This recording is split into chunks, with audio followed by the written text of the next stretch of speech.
चलिए चलते हैं कोटा आपको, जहां पर ओम बिरला से खास बातचीत करें हमारे सहयोगी भंवर एस चारण।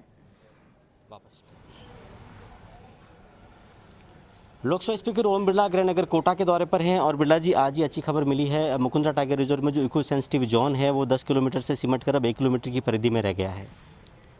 मुकुंदरा नेशनल टाइगर प्रोजेक्ट को लेकर फाइनल नोटिफिकेशन आना था।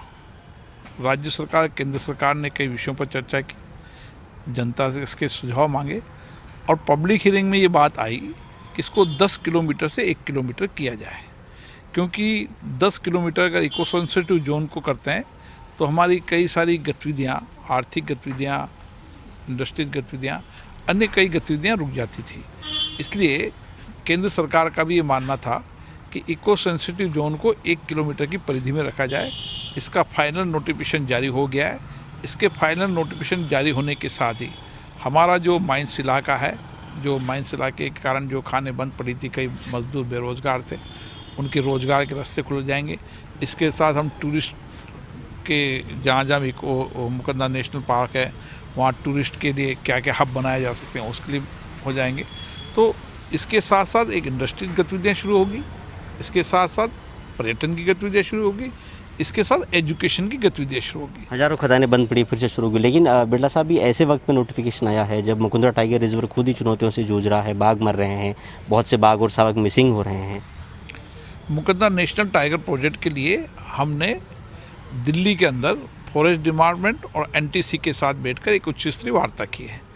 एनटीसी ने ये जिम्मा लिया है कि हम सारी मुकुंदरा नेशनल पार्क का अध्ययन करेंगे, क्या बाघों के दुर्घटना हुई, उनके क्या क्या कारण हैं, किस किस कारण से हुए, उनके अध्ययन करने के बाद इसकी क्या क्या फर्दर डेवलपमेंट की और आवश्यकता है, ताकि हम और जगह से बाघों को शिफ्ट करके इस मुकुंदरा नेशनल टाइगर प्राइवेट को वापस बाघ को ला सकते हैं। इसलिए जब पूरी स्टडी हो जाएगी, स्टडी के बाद जो गाइडलाइन बनेगी उस गाइडलाइन के अनुसार ही हम मुकुंदरा नेशनल पार्क में नए टाइगर अन्य राज्यों से लाएंगे।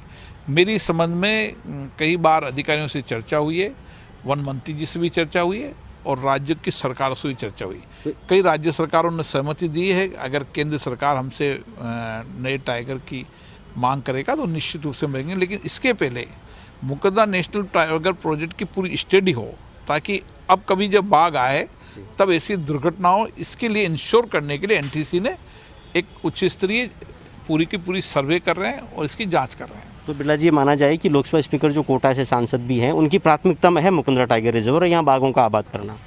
निश्चित रूप से मुकुंदरा नेशनल टाइगर प्रोजेक्ट के अंदर बाघ आने चाहिए और वन्य जीवों के रूप में भी ये संरक्षण का बहुत बड़ा इलाका है।